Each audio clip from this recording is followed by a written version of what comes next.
حبار بن اسود اللہ کے رسول صلی اللہ علیہ وسلم کی سب سے بڑی صاحبزادی کا قاتل ہے۔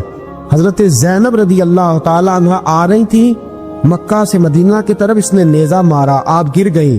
بطن اطہر میں اولاد تھی، بچہ ضائع ہو گیا، شدید بیمار رہنے کے بعد وصال کر گئی۔ فتح مکہ کے بعد حبار بن اسود چہرے پہ نقاب ڈال کے آیا، باپ کلیجے پہ ہاتھ رکھ کے بتائے نا بیٹی پیاری کتنی ہوتی ہے۔ باپ ذرا کلیجے پہ ہاتھ رکھ کے بتائے کہ بیٹیاں جگر کا چین ہوتی ہیں، بیٹیاں سکون ہوتی ہیں، بیٹی باپ کو کتنی پیاری ہوتی ہے۔ بیٹی کا قاتل سامنے کھڑا ہو گیا، چہرے پہ نقاب ڈالا ہے، کہتا یا رسول اللہ صلی اللہ علیہ وسلم بہت بڑا دشمن بھی آ جائے تو آپ معاف کر دیتے ہیں۔ جاگ رہے ہیں آپ لوگ؟ فرمایا بہت بڑا دشمن بھی آ جائے تو معاف کر دیتے ہیں۔ حضور نے فرمایا حبار چہرے سے نقاب ہٹا، بیٹیاں بھولا نہیں کرتی، تو کلمہ پڑھ میں تجھے بھی معاف کرنے کو تیار۔ فرمایا ہٹا چہرے سے نقاب، کبھی بیٹیاں بھی کسی کو بھولی ہے لیکن تو کلمہ پڑھ صحیح، میں تجھے بھی معاف کرنے کو تیار ہوں۔ اگر اتنا بڑا قاتل معاف ہو سکتا ہے تو چچا کیوں نہیں معاف ہو سکتا؟ تائے کو معافی کیوں نہیں مل سکتی؟ ماما جی کو معافی کیوں نہیں مل سکتی؟ سسر کے ساتھ سلوک کیوں نہیں ہو سکتا؟ آپ اپنے برادر نسبتی کے ساتھ محبت کیوں نہیں کر سکتے؟ کیوں ان ساری محبتوں کو فروغ دیا کیوں نہیں جا سکتا؟ اگر قاتل کے ساتھ ظالم کے ساتھ صلح ہو سکتی ہے، اگر ابو جہل کا بیٹا اکرما کلمہ پڑھنے آئے اور میرے رسول منبر پہ کھڑے ہو کے استقبال فرمائے اور صحابہ کہیں یا رسول اللہ وہ تو کافر اور دشمن کا بیٹا ہے، فرمایا پہلے دشمن کا بیٹا تھا، آج تو مومن بن کے کلمہ پڑھنے آیا۔ وہ پہلے کی بات ہے، استقبال کیا جا رہا ہے۔ عزیز دوستو، تیسری بات یہ ہے کہ معاف کریں، اور چوتھی بات یہ ہے جب کوئی معافی مانگنے آ جائے نا پھر اس کو معاف بھی کر دے۔ جڑے گا معاملہ تب بھی، معافی دیں بھی اور معاف جی بڑا مشکل معاملہ ہے۔ لڑائی ہو گئی، جھگڑا ہو گیا، اچھا پہلے کئی دفعہ سلام لے لیتے ہیں، ہمارا ماحول بڑا جی پہلے سلام دعا ہو جاتی ہے، لیکن بیٹے کی شادی کا کارڈ بھیج دیا تو کارڈ واپس کر دیا، میں نے منگنی تو نہیں سدیا تو میں نہیں آؤں گا۔ واہ جی واہ، بھائی منگنی پہ آپ کا آنا کچھ ضروری تھوڑا تھا، جب گھر والے کا دل کرے بلائے۔ پھر وہ ساری برادری کو لے کے دروازے پہ گیا، پر پھوپھی کہتی ہے میں آتی ہی نہیں، ماما جی کہتے ہیں تو جو مرضی کر لے، یہی تو موقع آیا ہے۔ حدیث سناؤں، اتنے سخت لفظ، اتنے سخت، رحمت للعالمین رسول اتنے ناراض نظر آتے ہیں۔ حضور نے فرمایا ترغیب و ترہیب میں حافظ منذری رحمت اللہ علیہ حدیث لائے، رسول رحمت صلی اللہ علیہ وسلم نے فرمایا جس سے اس کا بھائی معافی مانگنے آیا اور اس نے معاف نہ کیا، جس سے اس کا عزیز، اس کا دوست، اس کا رشتہ دار، اس کا مومن بھائی معافی مانگنے آیا اور اس نے معاف نہ کیا، فرمایا اگر معاف نہیں نہ کرنا تو میرے حوض کوثر پہ نہ آئے، میں جام نہیں پلاؤں گا۔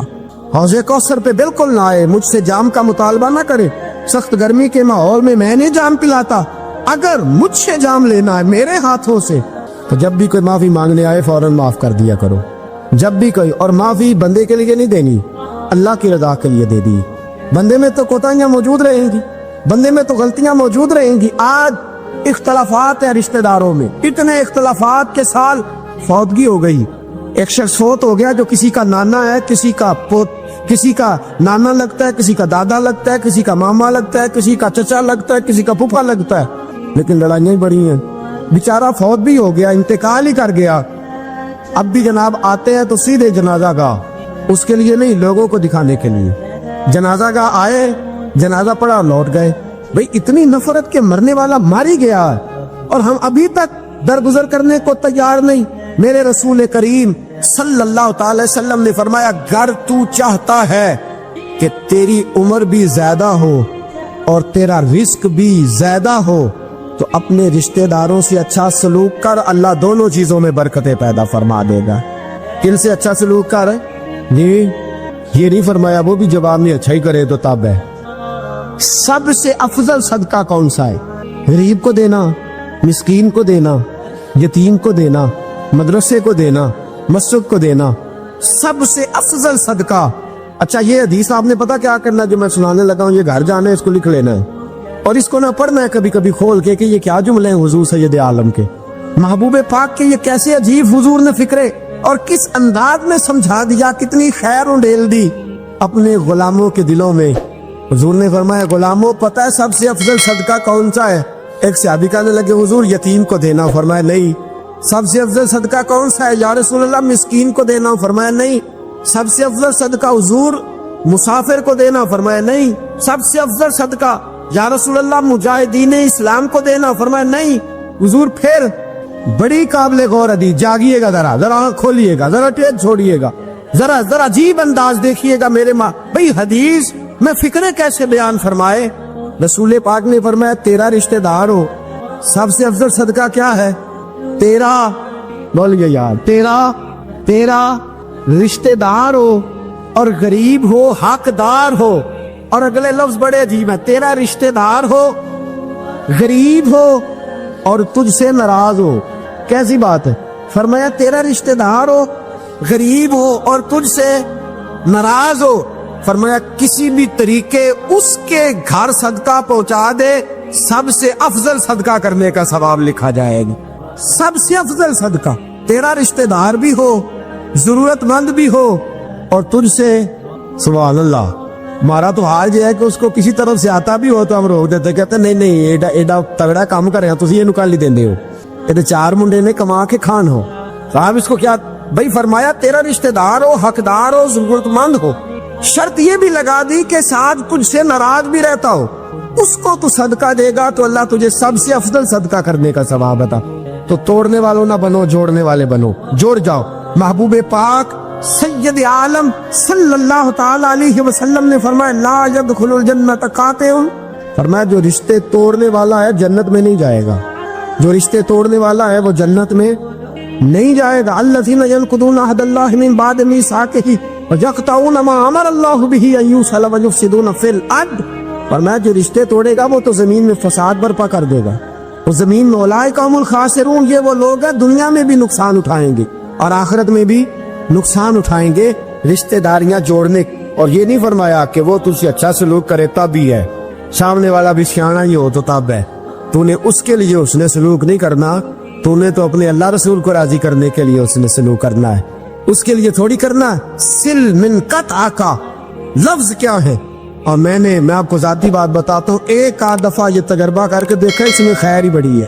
فرمایا سل من قطع کا، حضور نے فرمایا اس کے ساتھ جوڑ جو تیرے ساتھ توڑتا ہے، اس کے ساتھ جوڑ جو تیرے ساتھ توڑتا ہے نا، نفرت کرتا اس سے پیار کر، اور جو تجھے اذیت دیتا اس کی خدمت کر، اور جو تیرے ساتھ زیادتی کرتا ہے تو اس سے محبت کر۔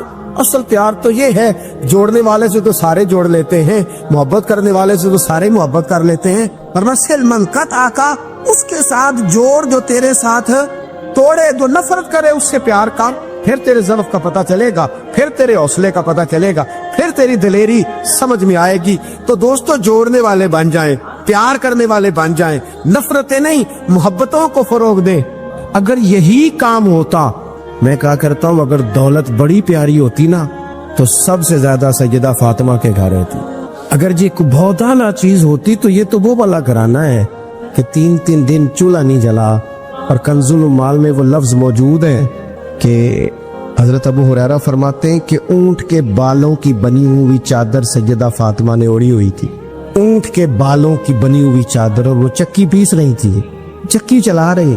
کہتے حضور نے دیکھا تو نبی پاک کی آنکھوں میں آنسو ضرور آئے، اور پتہ محبوب نے کیا فرمایا؟ یہ کنز المال میں موجود ہے۔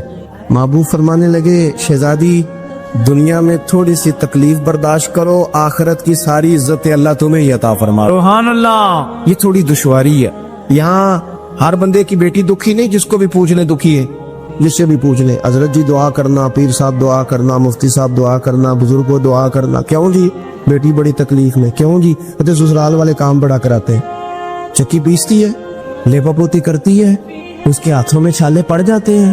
ایسا ہوتا ہے کہ ستو کبھی آ جائے تو پھر سارا دن وہ ستووں پہ ہی گزر جائے، کبھی ایسا ہوتا ہے کہ 3 دن روزے رکھے جائیں اور ایک کھجور اور ایک پانی ملے افطار سحر کے وقت، یوں بھی کبھی وقت گزارا ہے۔ اور میرے عزیزوں یاد رکھنا، ہم نے جو مزاج اختیار کر لیا ہے نا اس وقت، یہ جو پوری دنیا میں گاڑیاں بھاگ رہی ہیں، ملک سے باہر لوگ جا رہے ہیں، دولتیں جمع ہو رہی ہیں، یہ ضروریات کا رٹا نہیں، یہ ضروریات نہیں، یہ خواہشات ہے۔ ضروریات تو پوری ہو رہی تھی، لیکن وہ جو خواہشات کی تکمیل تھی، وہ جو پڑوسیوں کی بڑی کار ہمیں پریشان کر رہی تھی، وہ جو گھر کے سامنے ایک پلاٹ تھا اور دل کر رہا تھا حویلی نہ بنا لوں، وہ جو ٹینشنیں تھی انہوں نے بہت بھگایا، لوگوں تھکا دیا۔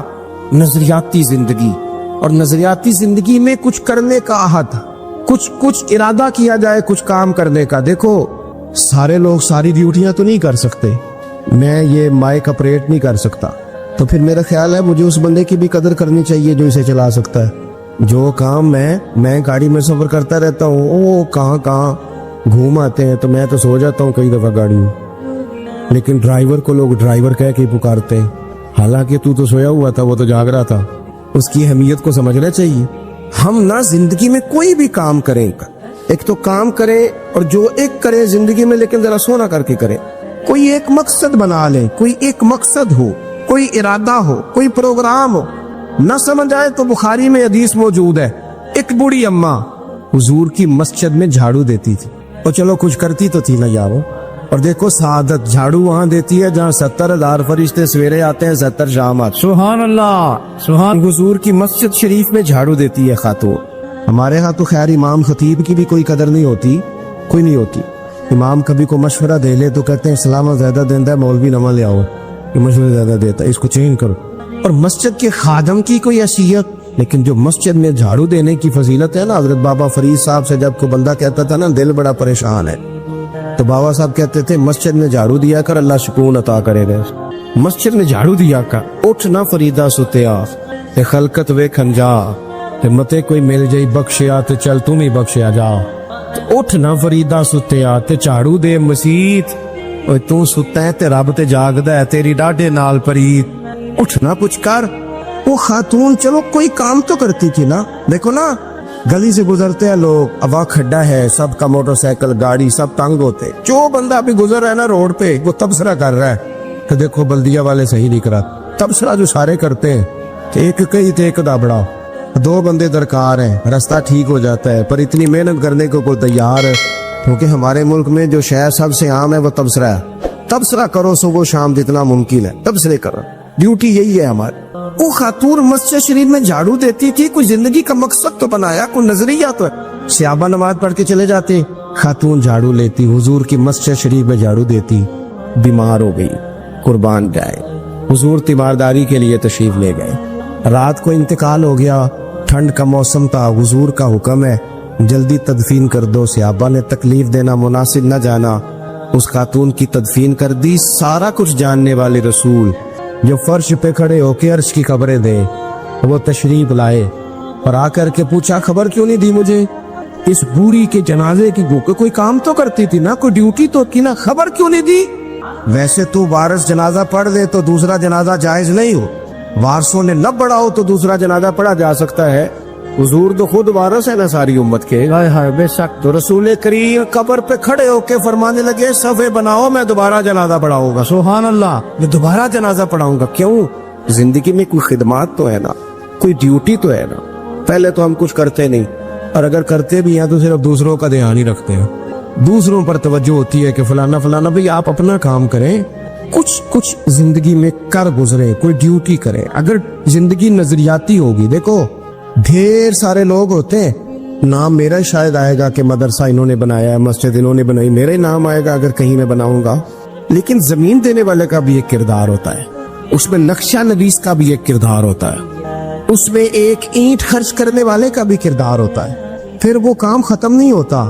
سریا، وہ لینٹر ڈالنے والے جو ہوتے ہیں ان میں جو سریا باندھنے والا ہے وہ بھی ایک قیمتی کردار رکھتا ہے۔ پھر کہتے ہیں الیکٹریشین کو بھی بلاؤ، پھر یہاں بھی کام ختم نہیں ہوتا۔ پھر اور اس کے گرد ڈھیر سارے لوازمات ہیں۔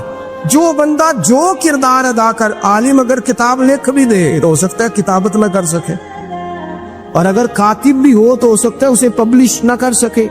تو یہ کچھ نہ کچھ خدمات، کچھ نہ کچھ ڈیوٹیاں۔ حضرت مولا علی شیر خدا نے چھوٹی عمر میں کہا تھا یا رسول اللہ دین کی مدد بھی کروں گا، آپ کی حفاظت بھی کروں گا۔ 63 سال عمر پائی اور ہر میدان میں اگلی صبوں میں، ہر میدان میں اگلی صبوں میں، ہر میدان میں اگلی۔ حضور سے وعدہ کیا تھا یا رسول اللہ ڈیوٹی کریں گے، خدمت کریں گے۔ ہمارے ہاں یہاں تو منصوبہ بندی ہو رہی ہے۔ امام غزالی سے آ کے کسی نے کہا حضور کو بندہ مخلص ملتا ہی نہیں, یہ بھی غلط ہو گیا وہ بھی غلط ہو گیا. تو امام صاحب فرمانے لگے چل تو ہی مخلص ہو جا, تیری شکل میں تو کچھ لوگوں کو مخلص بندہ مل جائے, تو کچھ کر تو صحیح نا صرف تبصرے. حضرت مولا کائنات نے عمر مبارک ساری دین کی خدمت میں لگائی, تو جب 63 سال کی عمر میں خنجر لگانا تو لوگ تو کہتے ہیں نا میرے پتر کا دھیان رکھنا اور میرے بچوں کا خیال کرنا اور فلانی ڈیوٹی کرنا. تو جب خنجر لگا تو حضرت علی کیا کہہ رہے تھے, فرما رہے تھے مجھے کعبے کے رب کی قسم علی تو کامیاب ہو گیا ہے. یہ دیکھو پانی پڑن سہیلیاں تے رنگا رنگ کھڑے تے پریا تے استا جانی ہے نا جس دا توڑ چڑھے. فرمایا دیکھو میں نے کوئی ارادہ کیا تھا, آج میں کامیاب ہوا. تو نظریاتی زندگی ہوتی ہے نا, نظریاتی, پھر بندہ تھوڑی سی تکلیف بھی سہ لیتا ہے. کوئی کام کر رہا ہے نا بندہ, صحیح بخاری میں حدیث ہے, ایک خاتون نے آ کے عرض کیا تھا یا رسول اللہ صلی اللہ علیہ وسلم مجھے مرگی کا مرض ہے. بڑی تکلیف میں وہ اللہ کے محبوب علیہ السلام سب کے لیے دعا کرتے, بلکہ حضور تو دستے شفا پھیرتے تو اللہ کرم فرما دیتا. لیکن نبی پاک صلی اللہ علیہ وسلم کی خدمت میں عرض کی یا رسول اللہ صلی اللہ علیہ وسلم مرگی ہے. تو آج حضور نے انوکھی بات کی, وہ پیچھے صاحب بشیر صاحب تشریف لائے, آگے تشریف لے آئے. نبی پاک صلی اللہ علیہ وسلم نے نا جی آج نظریہ سمجھایا, توجہ ہے آپ دوستوں کی میری بات پر. حضور فرمانے لگے اگر تو کہے تو میں دعا کرتا ہوں اللہ شفا دے دے گا, اور اگر تو کرے صبر, مانا کیا ہے مرگی کے ساتھ ہی گزارا کرے, اگر کرے صبر تو پھر میرا وعدہ ہے رب جنت عطا کرے گا. ویسے ہم پیر صاحب کے پاس, سید صاحب کے پاس, بزرگوں کے پاس جائیں, پیر صاحب ہمیں کہیں کہ گوڑا ٹھیک کرانا ہے درد کہ یا جنت چاہیے, ساڑا کی جواب ہے اے گوڑے دا کچھ کرو نا جی, اس فون نہیں دینا, یہی جواب ہے نا. لیکن نظریاتی لوگ نظریاتی ہوتے ہیں. نبی پاک صلی اللہ علیہ وسلم نے فرمایا کہ تو بتا, اگر تو کہے تو دعا کرتا ہوں اللہ شفا دے دے گا, اور اگر صبر کرے تو پھر تیرے لیے جنت ہے. اس خاتون نے 1 منٹ نہیں لگایا سوچنے پہ, یہ نظریاتی لوگ ہوتے ہیں. عرض کی یا رسول اللہ آپ دعا کر دے رب مجھے جنتی عطا کرے. سبحان اللہ, کیا مطلب کہ میں گزارا کر لوں گی مرگی کے ساتھ, صبر کروں, مجھے اللہ جنت دے. حضور نے دعا کر دی. خاتون عرض کرنے لگی حضور جب مرگی ہوتی ہے تو جسم سے کپڑا ہٹ جاتا ہے, حیا آتی ہے, خاتون ہو عورت ہو تکلیف محسوس کرتی ہو. محبوب نے دعا کر دی. صحابہ کہتے ہیں جتنی بھی مرگی ہوتی تھی اس کے کپڑے نہیں جسم سے ہٹتے تھے, جتنی مرضی بھی ہو کپڑا قائم رہتا تھا. دیر تک وہ بوڑھی اماں زندہ رہیں. خواتین ایک دوسرے سے کہا کرتی تھی کسی نے جنتی دیکھنی ہے تو اس بی بی کو دیکھو, اسے دنیا میں حضور نے جنت کی بشارت. نظریہ ہوتا ہے, نظریہ. ویسے آنا جانا, تصویریں بنانا, گھومنا پھرنا, پلاننگ کرنا چلتا رہتا ہے. لیکن جو نظریاتی لوگ ہوتے ہیں انہیں ذرا تھکاوٹ بھی تھوڑی ہوتی ہے. نظریے کے لیے کام کر رہے ہیں نا, وہ بھاگتے ہیں, ان کا بھاگنا انہیں تھکاتا نہیں. جب آپ نظریاتی ہیں تو صبح قیامت پہ نظریاتی اور غیر نظریاتی لوگوں کا نتیجہ کیا ہے؟ یوم نحشر المتقین الی الرحمن وفدا. اللہ فرماتے ہیں یہ جو متقی ہوں گے نا انہیں رب کی بارگاہ میں پیش کیا جائے گا قیامت میں, پر مہمان بنا کے پیش کیا جائے. ان کا میزبان رب ہوگا, چونکہ انہوں نے زندگی تقوی میں گزاری, محتاط وقت گزارا. وَنُسُوقُ الْمُجْرِمِينَ إِلَىٰ جَهَنَّمَ وِرْدًا. اور یہ جو مجرم ہیں جنہوں نے جرم کیے, من پسند زندگی گزاری, فرمایا انہیں پیاس سے ہانک کے دوزخ میں پھینک دیا جائے. پیاس سے ہانکے جائیں گے جہنم کی طرف. اپنی زندگی میں کچھ ارادہ کریں. دیکھیں دھوپ چھاؤں آئے گی, تو ہمارے یہاں کچھ لوگ کہتے ہیں دوکھی بڑے ہیں جی, ہنسے کیسے. تو میں کہا کرتا ہوں کہ اتنی تکلیفیں کسی کو نہیں آئیں جتنی حضور کو آئی ہیں. پر آپ فرمان پڑھیں, حضرت حارث بن عبداللہ کہتے ہیں میں نے تو مدینے والے محبوب کو جب بھی دیکھا ہے مسکراتے دیکھا ہے. سارے کام 7 سال چلتے ہیں لیکن اپنی زندگی میں کوئی مقصد ہونا. یہ جن بزرگوں کے ہم آراس میں آتے ہیں نا, انہوں نے کوئی مقصد حیات بنایا. یہ مت سمجھنا کہ ساری زندگی پھولوں پہ گزری, یہ اس وغیرہ یہ سارے کام بعد میں ہوتے ہیں. ورنہ ڈھیر سارے صوفیاء ایسے ہیں جنہوں نے روڑے کھا کے وقت گزارا, بڑے ٹھیک ٹھاک روڑے کھائے, بڑی تکلیفیں برداشت کی, اور ان کی اگر آپ تاریخ پڑھیں گے تو بڑا کچھ ان کے ساتھ کیا گیا, بڑے معاملات ہوئے. ایسا نہیں یہ شہادت گاہ الفت میں قدم رکھنا لوگ آسان سمجھتے ہیں مسلمان ہونا, یہ بڑا مشکل کام ہے, اس سے ہو کے گزرنا پڑتا ہے. لیکن ڈیوٹی کریں, کوئی کام کریں, کچھ اپنے ذمے لیں. یہ جو ہم وقت گزار رہے ہیں نا جی, آپ یہاں کو بیٹھے کہتے ٹائم پاس کر رہا ہوں, تو میں کہتا ہوں اتنا ٹائم کہاں سے آیا جو آپ کو پاس کرنا پڑا. بہت سارے لوگ کہتے ہیں جی میں بور ہو رہا ہوں, تو میں کہتا ہوں یار بور ہونے کا ٹائم بھی تو ہونا چاہیے نا بندے کے پاس. آپ کے پاس ٹائم زیادہ ہے اس لیے بور ہو رہے ہیں, ہمیں تو ٹائم ہی نہیں ملتا بور ہونے کا. تو جب کوئی کام کرنا ہے آپ نے، جب آگے بڑھنا ہے، کچھ مقاصد حسنہ حاصل کرنے، کچھ امور خیر سر انجام دینے، پھر زندگی میں ان کو طے کریں اور ان پر کام شروع کر دیں۔ رکھا حضرت فاطمہ کی بھی 6 اولادیں با اختلاف روایات بیان کی گئی ہیں، 3 بیٹے تھے اور 3 بیٹیاں تھیں۔ 3 بیٹے تھے، امام حسن، امام حسین اور امام محسن۔ امام محسن کا جلدی انتقال ہو گیا چھوٹی عمر میں، اس لیے زیادہ تذکرہ نہیں۔ باقی 2 شہزادیاں بھی ذرا جلدی رخصت ہو گئی، جناب زینب موجود رہیں، کربلا تک گئی، اس لیے ان کا تذکرہ زیادہ کتابوں میں ملتا ہے۔ حضرت فاطمہ سب سے چھوٹی تھی، نبی پاک کے ساتھ وقت گزارا۔ قرآن مجید نے اس گھر کی محبت ہم پر فرض قرار دے دی۔ لا اسألکم علیہ اجرا الا المودۃ فی القربى، فرمایا محبوب ان سے کہہ دو کہ میں تبلیغ پر تم سے کوئی اجر نہیں مانگتا، ہاں میرے اہل بیت سے پیار کرتے رہنا، میرے گھر والوں سے پیار کرتے رہنا۔ اور حضور نے فرمایا الفاطمہ تو بدعۃ منی، فرمایا فاطمہ میرے جگر کا ٹکڑا ہے، جس نے میری بیٹی فاطمہ سے پیار کیا اس نے مجھ سے پیار کیا۔ اور یہ بخاری مسلم ہے، مشکات ہے، فرمایا جس نے میری بیٹی سے بغض رکھا اس نے مجھ سے بغض رکھا۔ کل نمازیں پڑھے نا، بالغ ہونے سے لے کر کل نمازیں، بالغ ہونے سے لے کر کل نمازیں پڑھے۔ لو بڑی بات کرنے لگا، بالغ ہونے سے لے کر کوئی نماز قضا نہ کرے، اور جب ہر سال بالغ ہونے کے بعد حج آئے تو حج بھی کرے، ہر سال رمضان آئے تو روزے بھی رکھے، ہر سال زکوٰۃ بھی دے، غریبوں کی مدد بھی کرے، میٹھا بھی بولے، خلوص بھی رکھے، رویے بھی ٹھیک رکھے، پر نبی پاک کے اہل بیت سے پیار نہ کرے تو ان ساری نیکیوں کے باوجود جب مرے گا تو بے ایمان مرے گا، بے ایمان مرے گا، بے ایمان۔ اور اگر اہل بیت نبوت کے ایمان پر مرے گا تو مم مات علی حب آل محمدن مات شہیدا۔ حضور نے فرمایا، امام راضی نے حدیث لکھی ہے، فرمایا جو میرے گھر والوں سے محبت کرتا ہوا مر گیا وہ سادی موت نہیں مرا، اللہ نے اسے شہادت کا درجہ عطا فرمایا ہے۔ تو سب سے پہلی بات یہ کہ حضرت فاطمہ سے، نبی پاک کے اہل بیت سے پیار کرنا یہ ایمان کا حصہ ہے، یہ ضروری ہے۔ ایک بات یہ ہے کہ ان سے محبت، اور دوسری بات یہ ہے کہ کسی کی محبت جو ہوتی ہے نا، اس کا معنی یہ نہیں کہ آپ کو کسی سے پیار ہو گیا تو آپ اس کے دشمن تلاش کرنے شروع کر دیں، بلکہ جس سے محبت ہوتی ہے تو محب کا دل کرتا ہے کہ میرے محبوب سے ساری دنیا ہی پیار کرے۔ اب عجیب فلسفہ ہے نا لوگوں کا، اہل بیت سے پیار کرتے ہیں تو سب سے پہلے اہل بیت کا دشمن تلاش کرتے ہیں، اور سب سے پہلے اہل بیت کے دشمنوں پہ گفتگو کرتے ہیں۔ تو میں کہتا ہوں بڑے بیوقوف ہو، دشمن نہ تلاش کرو، غلام تلاش کرو، پیارے تلاش کرو ان کے، یہ غلط ہے تمہارا انداز فکر۔ تو جناب فاطمہ الزہرا سے حضور نے بڑی محبت کی۔ حضرت خدیجہ الکبریٰ رضی اللہ تعالی عنہ فرماتی ہیں کہ بڑا پیار کیا نبی پاک علیہ السلام نے حضرت فاطمہ سے، چھوٹی تھی نا۔ ادھر حضرت عائشہ صدیقہ کہتی ہیں کہ نبی پاک نے بڑی محبت فرمائی۔ مشکات میں حدیث ہے، کسی نے حضرت فاطمہ الزہرا حضرت عائشہ صدیقہ سے پوچھا، سچے باپ کی سچی بیٹی، صدیق کی بیٹی صدیقہ، کسی نے پوچھا کہ عائشہ حضور علیہ السلام کو سب سے زیادہ محبت کس سے تھی؟ تو حضرت عائشہ فرمانے لگی پوچھنے والی بات ہی کوئی نہیں، حضور سب سے زیادہ سیدہ فاطمہ سے پیار کرتے تھے۔ تو کہا پھر یہ بتائیں کہ مردوں میں حضور کو سب سے زیادہ پیار کس سے تھا؟ فرمایا یہ بھی پوچھنے والی کوئی بات نہیں، فاطمہ کے شوہر مولا علی سے۔ یہ حضرت عائشہ صدیقہ بیان کرتی ہیں ان کے شوہر سے۔ اب لوگ نا ترازو لے کے بیٹھے رہتے ہیں اور تولتے رہتے ہیں۔ پیر سید فیض الحسن شاہ صاحب آلو مہاروی رحمت اللہ علیہ، ان کے پاس بھی ایک بندہ چلا گیا تو اس نے کہا جی بتائیں حضرت عائشہ افضل ہے کہ حضرت فاطمہ؟ تو آپ فرمانے لگے تجھے یہ سوال ہی نہیں کرنا چاہیے تھا، اس لیے کہ تیرے اور میرے پاس کوئی ترازو موجود ہے۔ اس نے کہا جی نہیں آپ بتائیں، بتانا پڑے گا۔ آپ فرمانے لگے نہیں بتاتا، کہنے لگا نہیں بتائیں، فرمانے لگے چل میں ایک بات بتا دیتا ہوں، فیصلہ گھر جا کے کر لینا۔ اس نے کہا بتائیں۔ آپ فرمانے لگے کہ عائشہ بیٹی ہے ابو بکر صدیق کی اور فاطمہ بیٹی ہے نبی پاک کی۔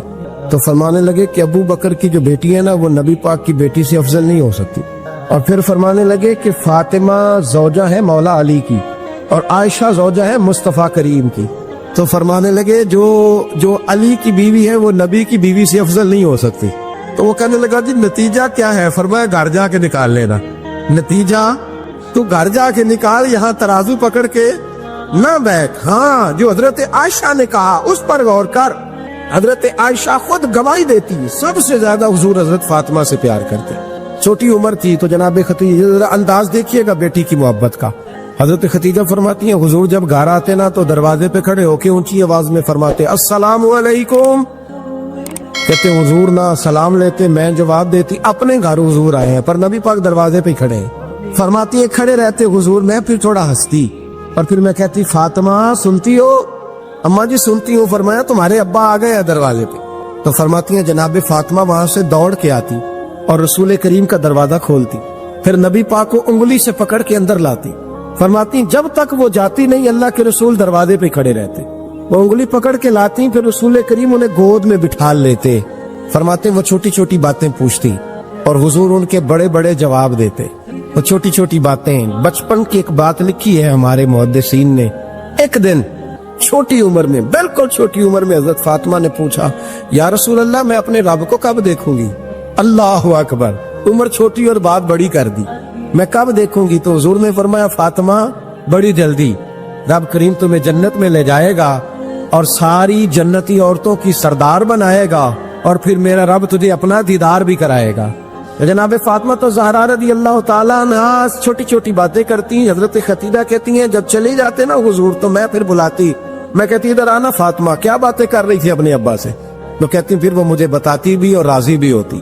یہ سلسلہ آخر تک چلا، یہ حضرت فاطمہ سے راز کی باتیں کرنا حضور کا آخر تک چلا۔ بخاری مسلم میں حدیث، وہاں راوی حضرت خدیجہ ہے، یہاں راوی حضرت عائشہ صدیقہ ہے۔ جناب عائشہ صدیقہ کہتی ہیں حضور کے وصال ظاہری سے کچھ دن پہلے خود نبی کریم علیہ السلام نے حضرت فاطمہ الزہرا کو بلایا، اور جب وہ آئیں تو کہتی ہے ان کو میں نے آتے دیکھا تو میں نے پھر حضور کو ان کے استقبال کے لیے کھڑے ہوتے بھی دیکھا، پھر حضور نے ان کا ماتھا چوما، جہاں بیٹھے تھے وہاں بٹھایا، پہلو میں بیٹھ گئے اور فرماتے ہیں پھر باپ بیٹی باتیں کرنے لگے۔ میں کوئی چیز بنا رہی تھی تو جناب عائشہ کہتی ہے میں نے دیکھا کہ حضور نے ان کے کان میں کوئی بات کہی تو جناب فاطمہ رونے لگ گئی، پھر حضور نے کان میں کچھ کہا تو وہ مسکرانے لگی۔ کہتی ہے حضور وہ بات کر کے تشریف لے گئے، فاطمہ بھی بیٹھی تھی، میں آئی، میں نے آ کے کہا کہ فاطمہ بتاؤ نبی کریم علیہ الصلوۃ والسلام نے آپ سے کیا کہا؟ کبھی ہنستی تھی کبھی روتی تھی، تو فرمایا حضور نے منع کیا ہے، یہ میرا اور میرے نبی کا راز ہے، میں حضور کی حیات ظاہرہ میں یہ بات کسی کو بتا نہیں سکتی۔ فرماتی ہے کہ فاطمہ سے تو میں نے پوچھ لیا پر حضور سے پوچھنے کی تو جرت ہی نہیں دی نا، لیکن وہ راز کی بات تھی۔ کچھ دن گزرے تو حضور بیمار ہو گئے، پھر کچھ دن گزرے تو حضور کا وصال ہو گیا۔ فرماتے کچھ عرصے کے بعد میں سیدہ فاطمہ الزہرا سے ملی تو میں نے کہا فاطمہ وہ بید کھول تو دے، آج تو کھول دے، وہ راز کیا تھا؟ آپ کو بلایا گیا، پھر آپ آئیں، پھر حضور نے بات کی، پھر نبی کریم علیہ السلام کے بات کرنے پر کبھی آپ روئی کبھی آپ ہنسی، تو یہ کیا تھا؟ کہتی ہے جناب فاطمہ پھر رونے لگی، کہنے لگی ہاں اماں جی اب میں پردہ کھول دیتی ہوں، اب میں راز بتا دیتی ہوں، حضور کا وصال ظاہری ہو گیا۔ فرمانے لگی مجھے حضور نے بلایا اور میرے کان میں فرمانے لگے فاطمہ وقت تھوڑا رہ گیا ہے، اب تیرے والد نے جانے کا پروگرام بنا لیا ہے، اب نہ ٹائم آ گیا ہے بچھڑنے کا۔ فرماتی ہیں جب میں نے یہ بات سنی تو میں رو پڑی، حضور آپ بچھڑ جائیں گے؟ کتنی میں روئی، ذرا حدیث کے جملوں پہ غور کرنا۔ ماتی تھوڑی دیر گزری تو حضور نے میرے کان میں کہا فاطمہ پتر رو نا، بیٹے رو نا، میرے جانے کے بعد جو سب سے پہلے میرے پیچھے آ کے مجھے ملے گی نا بیٹی وہ تو ہی ہوگی۔ اللہ کرے میں سمجھا سکوں آپ کو بات، جب کہا نا کہ میں وصال کروں گا تو رو پڑی، اور جب کہا نا میرے بعد تیرا بھی جلدی وصال ہو جائے گا تو حضرت فاطمہ نے ہنسنا شروع کر دیا۔ کیا پیار ہے میرے محبوب علیہ الصلوۃ والسلام کے ساتھ جناب فاطمہ کا، ان کے وصال کی خبر سنی تو رو پڑی اور اپنے کی سنی تو ہنس پڑی۔ اور پھر حضور نے کہا فاطمہ تجھے یہ بھی پتا ہے نا کہ اللہ تجھے جنتی عورتوں کا سردار بنائے گا، یہ بھی تجھے پتا ہے؟ تو جناب فاطمہ الزہرا کے ساتھ شروع سے لے کر آخر تک میرے رسول کریم علیہ السلام کی محبت رہی، پیار رہا، اور جناب فاطمہ کا جو حضور سے پیار تھا، ایک ہے باپ کا شفقت کرنا اور ایک ہے بیٹی کا پھر اپنے باپ سے، بولیے کہ بیٹیاں جو ہوتی ہیں نا ان کا بھی رویہ کو انوکھا ہوتا ہے ساری دنیا سے، انوکھا۔ میں کبھی کبھی کچھ ایسی باتیں کرنے کو دل کر جاتا ہے کہ جو کر گزرتے ہیں۔ ایک صاحب مجھ سے ایک دن کہنے لگا حضرت صاحب بڑی مشکل میں اور اتنا کٹھن وقت آ گیا کہ کوئی حال ہی نہیں۔ میں نے ان سے کہا کہ اپنی اماں سے دعا کراؤ، مسئلہ ٹھیک ہو جائے گا۔ کہنے لگا اماں تو انتقال کر گئی۔ تو میں نے کہا بہن سے دعا کراؤ۔ کہنے لگا بہن دور رہتی ہے۔ تو میں نے کہا پھر بیٹی سے کرا لو۔ آپ یقین کرے اللہ کے گھر میں بیٹھا اور رمضان کا مہینہ مجھے تیسرے دن ملا۔ کہنے لگا حضرت صاحب الحمدللہ اللہ نے میری مشکل آسان کر دی۔ کہنے لگا یہ نسخہ آپ نے بڑا عجیب بتایا ہے، پیر تو اس قسم کی باتیں نہیں نہ بتاتے۔ پیروں نے تو آپ کو پتا ہے دعائیں قید کر کے رکھتے ہیں، صرف ہماری قبول ہونی ہے۔ کہنے لگے ہم ان کا میرے ساتھ ارادت کا رشتہ ہے۔ کہنے لگے آپ کس طرح کے پیر ہیں کہ آپ نے مجھے پلٹ کے کہہ دیا کہ اماں سے، بہن سے، بیٹی سے؟ تو میں نے کہا اصل بات یہ ہے کہ میں کبھی تھکا بھی ہوتا ہوں، کبھی کسی رنگ میں بھی ہوتا ہوں، اور کئی دفعہ اب تو یہ حال ہو گیا ہے کہ رونا آئے بھی تو روتے نہیں کہ لوگ تماشا نہ سمجھے، کئی دفعہ آنسو چھپانے بھی پڑتے ہیں کہ لوگ اس کو اداکاری اور فنکاری ہی نہ سمجھنے لگ جائے۔ تو میں نے کہا یہ جو بیٹی ہوتی ہے نا، یہ جو بہن ہوتی ہے، یہ جو ماں ہوتی ہے، اس کو اشارتاً بھی آپ کان میں کہہ دینا مشکل میں ہوں تو یہ رات کو رو رو کے مصلی بھگو دیتی، یہ رو رو کے دعا مانگتی ہے بیٹے کے لیے، بھائی کے لیے، باپ کے لیے۔ اس کا رنگ ہر بیٹی پیار کرتی، اور یقین کریں کہ کلیجہ ٹھنڈا ہو جاتا ہے جب بیٹیاں چھاتی پہ لیٹتی ہیں تو لطف آتا ہے کہ اللہ کریم نے اس ننھی سی کلی میں کیا ٹھنڈک رکھی ہے کہ سارے دل کا جو ہے بوجھ اس نے ہلکا کر دیا۔ تو بتائیے پھر میرے نبی پاک کی شہزادی کی حضور سے محبت کتنی ہو۔ چھوٹی سی عمر تھی حضرت فاطمہ کی جب حضرت خدیجہ وصال کر گئی، تو کسی نے کہا فاطمہ سب سے پہلے گھر سے کب نکلنا ہوا؟ تو بخاری مسلم میں حدیث ہے، اللہ کے نبی نا بیت اللہ شریف کے سامنے سجدے میں تھے تو ابو جہل کو شرارت سوجھی، شرارت۔ اس نے کچھ لوگوں سے کہا، عقبہ بن ابی معیط تھا، کچھ اور لوگ تھے، کہنے لگا میں ابھی رستے سے گزرا ہوں تو وہاں کسی نے اونٹ ذبح کیا ہے۔ تو اونٹ کی اوجڑی، آپ نے اوجڑی دیکھی ہے نا، جانور کی اوجڑی بڑی وزنی ہوتی ہے، اس میں گندگی ہوتی، اونٹ کی اوجڑی بڑی وزنی ہوتی تھی۔ کہنے لگا وہاں اونٹ کی اوجڑی پڑی ہے، وہ دیکھو نبی پاک معاذ اللہ سجدے میں ہے، تو معاذ اللہ ثم معاذ اللہ وہ اونٹ کی اوجڑی اٹھاؤ حضور کی گردن پہ رکھ دو۔ تھوڑا سا مشکل سے جمعہ پڑھنا پڑ جائے نا، اور تھوڑا سا مشکل سے پڑھانا پڑ جائے تو ہم دین کے بہت بڑے خدمت گزار بن جاتے ہیں۔ یہ دیکھو سجدے کتنی مشکل سے ہو رہے ہیں، یہ دیکھو سجدے کتنی مشکل سے ہو رہے ہیں، کتنی مشکل سے حضور کے سر انور پر اوجڑی رکھ دی۔ یہ وہ وقت ہے کہ نہ تو چچا ابو طالب ہیں جو پہنچ جاتے ہیں، نہ جناب ختیجہ ہے جو بندوبست کرتی۔ تو کسی نے نا جناب ختیجہ کے دروازے کے سامنے منہ کر کے کہا کہ محبوب کے گھر والوں حضور کے سر اقدس پر اوجڑی رکھ دی ہے کسی نے، اور حضور سر اقدس اٹھاتے ہیں تو تکلیف محسوس کرتے ہیں۔ جناب فاطمہ کہتی پہلا دیہڑا تھا جب میں چہرے پہ کپڑا ڈال کے نا تو اپنے بابا کے لیے نکلی، فرماتی پہلا دن تھا، میں حرم کعبہ میں پہنچی، حضور کو سجدے میں دیکھا تو چھوٹے چھوٹے ہاتھوں سے میں نے اوجڑی نیچے گرائی، حضور بولے کچھ نہیں، نہ میں نے کوئی بات کی، میں نے حضور کی انگلی کو تھاما اور میں کنویں پہ لے آئی، حضور بھی نہیں بولے۔ جناب سیدہ فرماتی میں میری بولی، حضور بیٹھ گئے اور میں کنویں سے پانی نکالنے لگی، میں حضور کی زلفیں دھوتی جاتی اور حضور روتے جاتے، زلفیں دھوتی جاتی اور حضور روتے جاتے۔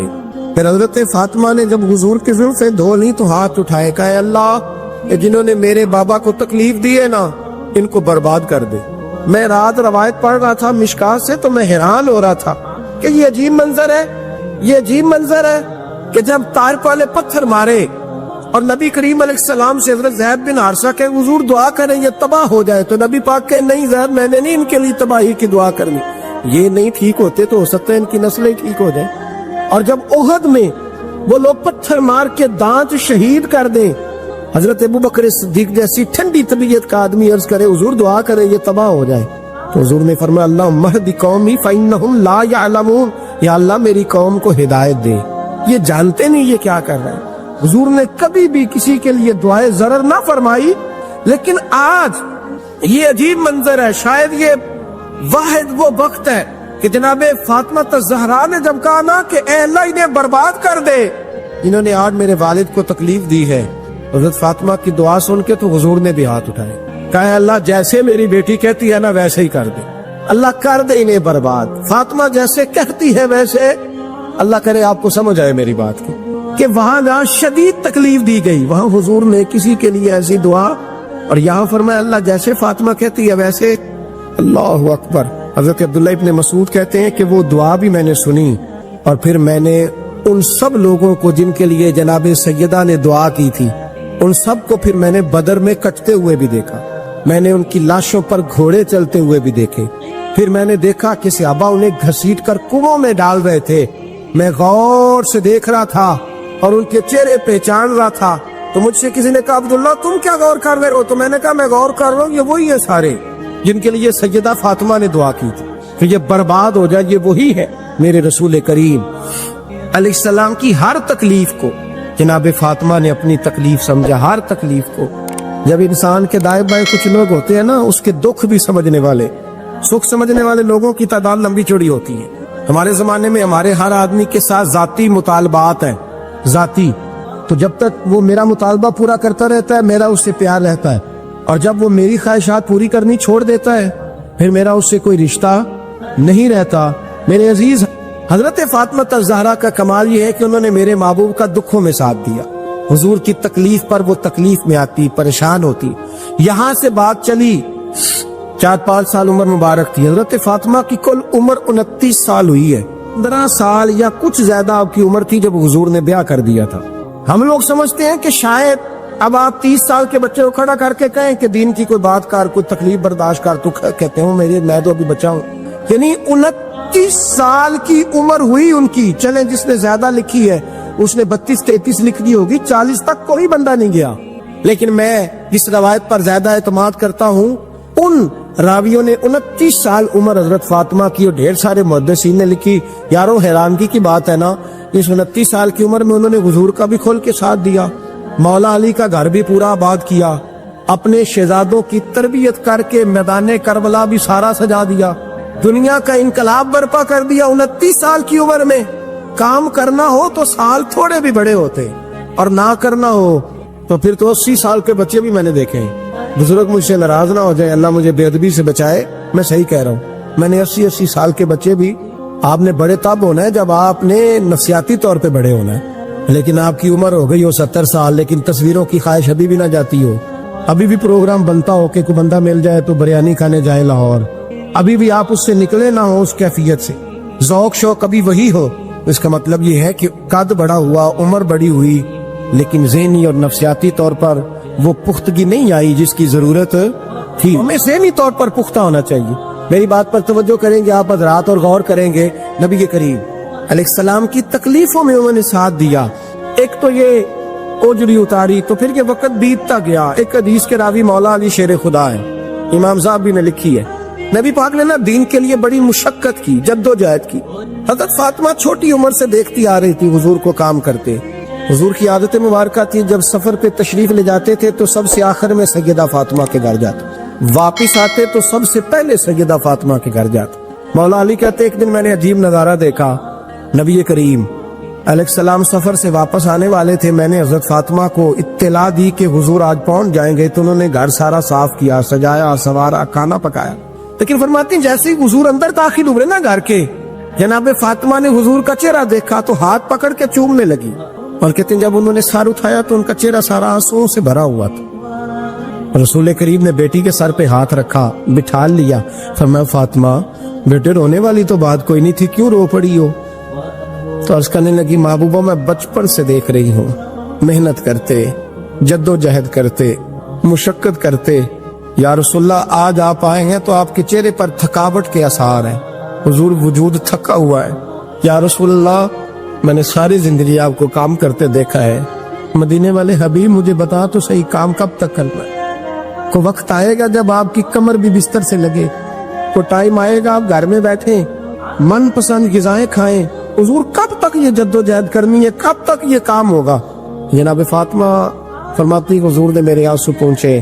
مولا کائنات شیر خدا فرماتے نبی کریم علیہ السلام فرمانے لگے فاطمہ تیرے باپ کی ڈیوٹیاں بڑی زیادہ ہیں، جب تک دنیا کے آخری کونے تک دین نہیں پہنچ جاتا، اور جب تک اینٹیں اور پتھر بھی میرے دین کا پیغام سن نہیں لیتے، اتنی دیر تک تیرا باپ جد و جہد کرتا ہی رہے گا۔ یہ بڑا مشکل کام ہے، یہ دین کا سفر، یہ دین کی جد و جہد، یہ دین کی تھکاوٹ۔ آپ اپنی مرضی نہیں کر پاتے، لوگ اپنی مرضی کے ساتھ جی نہیں پاتے جو اس رستے کے مسافر ہوتے ہیں، وہ دین کی پراپرٹی ہوتے ہیں، انہیں دین کے مطابق چلنا پڑتا ہے۔ تو جناب فاطمہ نے وہ سارے رنگ دیکھے رسول کریم علیہ السلام کی حیات مبارکہ کے، پھر یہ ساری کیفیت جب دیکھی نا کہ حضور اتنی محنت کرتے ہیں، تو پھر جناب فاطمہ کو میرے نبی کی امت سے پیار بڑا ہو گیا صلی اللہ ہو۔ سمجھیے گا اس بات کو، امت مسلمہ سے حضرت فاطمہ کو بڑا۔ امام حسن کہتے ہیں میری اماں سارے کام کرتی تھی گھر کے، اب تو شہزادے ہیں نا ہمارے بچے، کام اور بچی، یعنی بچی میکے سے واپس آتی ہے تو سب سے بڑا دکھڑا یہ سناتی ہے کہ وہ کام بڑا کراتے ہیں، یہی ہے نا دکھڑا؟ ہاں نہ تو کریں، سب سے بڑا دکھڑا کیا ہے؟